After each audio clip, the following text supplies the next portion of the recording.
So now we have to calculate our derived statistics. This is going to be what determines how our defense scores are handled, our health, our requisition money as a judge.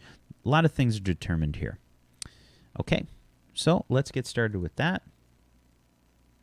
Okay, so for the derived statistics, the first thing we're going to start with is our health. Our health is a mixture of physical and mental stamina, roll an endurance dice pool, and a will dice pool. And if you have the hardy skill, you can also add that to the roll.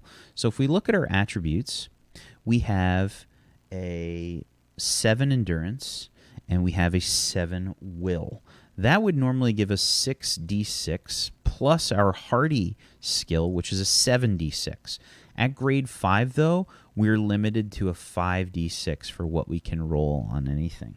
So that means that we can only roll a 5d6. Let's see what we get for health. Okay, looks like we got 16, 18 for health. Not bad.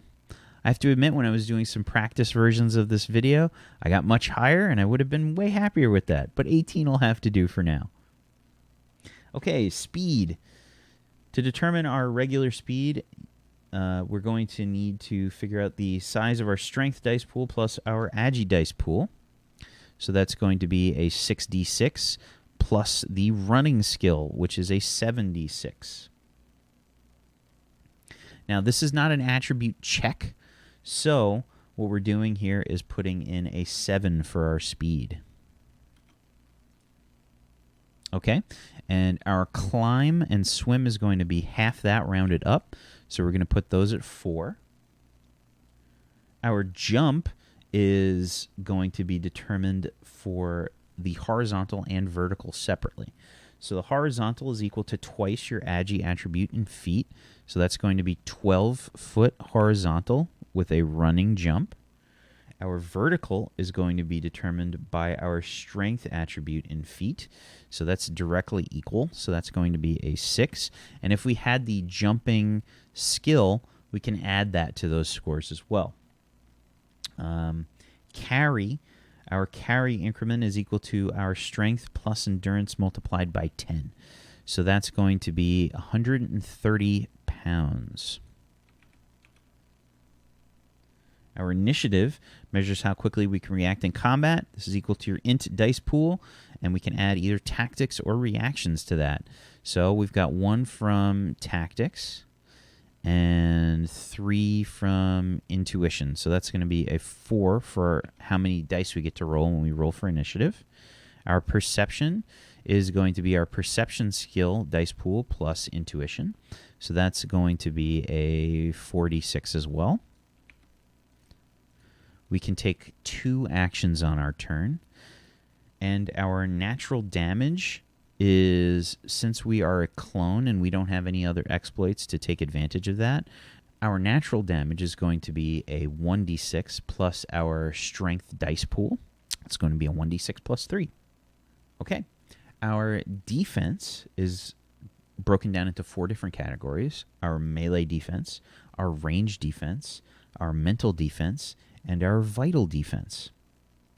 All have a minimum value of 10, but I think we're breaking 10 on all of those. Let's check it out.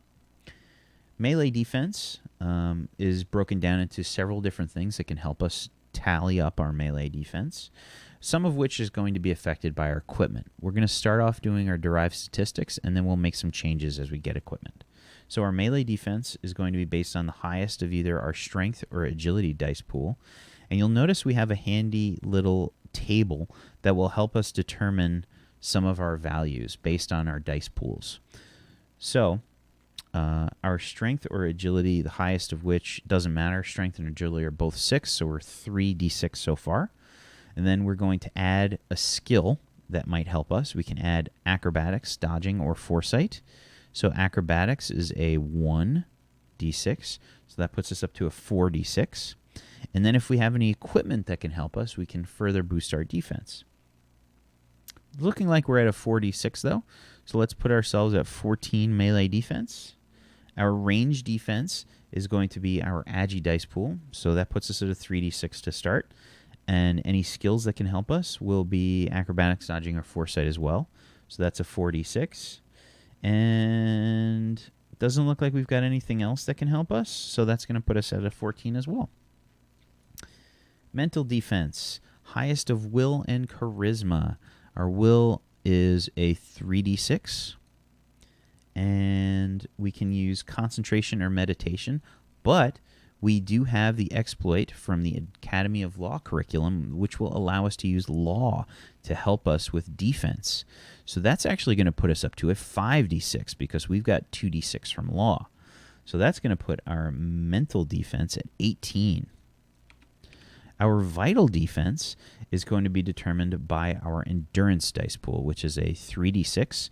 And if we had fortitude or resistance, we could add that. We don't, so that's going to put us at a 3d6. And looking at the table will give us an 11 for our vital defense.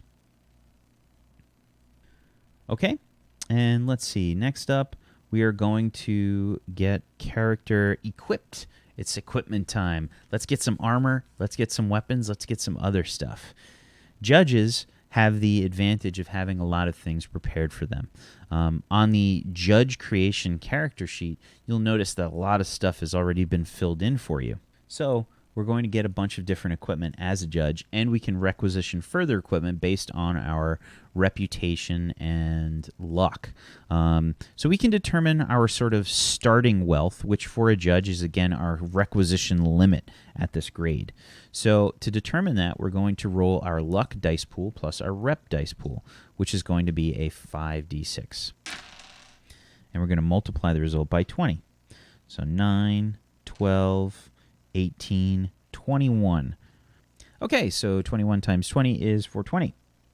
Okay, that's going to be our max requisition for our judge. And let's put down our equipment. So we're going to get our lawgiver. We're going to get a law master. We're going to get a day stick, boot knife, judge uniform, judge helmet with inbuilt radio, handcuffs, and a birdie lie detector. Now, our attack here is going to be based on a few different things. With the lawgiver, our attack can either be based on our intuition dice pool, our agility dice pool for ranged attacks, plus pistols. So both our agility and intuition give us a 3d6 right now, plus our pistols, which is a 2d6. So we get to roll the max dice of a 5d6. And then our damage is based on what kind of ammunition we're using for our lawgiver. So you'll notice that there's an entire area of the equipment section that's devoted to the lawgiver, and it lists all the different damages that are available there. So take note of those now. Okay, next up is brawling. Our brawling is either going to be our strength and agi dice pool, and that's going to be added to the brawling skill. So if we look, we don't have brawling. We do have martial arts. So I'm actually going to list it as martial arts here. Martial arts is going to be a 1d6 plus our 3d6. So we get to roll 4d6 when we're in melee combat. And the damage is going to be essentially our natural damage. Unless we have some kind of weapon that will help us with that, we can essentially add whatever kind of melee weapon we're using there in terms of martial arts. I think you can kind of get away with that with your game master. Your day stick, okay, is going to be based on clubs plus your agi or strength. So our clubs is a 1d6 plus agility or strength, which is a 3d6. So that's a 4d6 to attack. And our damage is going to be based on the actual day stick, which is a 2d6 plus 1. Okay, our boot knife is going to be agility and strength dice pool plus knives. Now, we don't have knives as a skill, so we're only rolling a 3d6 for that. You can argue thrown if you are using the weapon as a throwing knife. We also don't have thrown, so that's only going to be a 3d6 to attack with our boot knife. That's kind of a last resort, usually. And the damage on the boot knife is going to be a 2d6 plus 1. Okay, we've got our equipment figured out. Let's go ahead and change some of our stats here. The only thing I think that we have to change is our soak, primarily because our armor is considered light.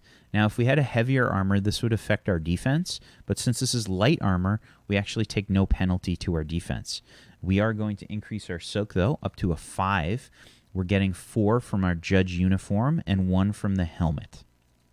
And what the soak is going to do is that's going to soak up damage that we get hit with.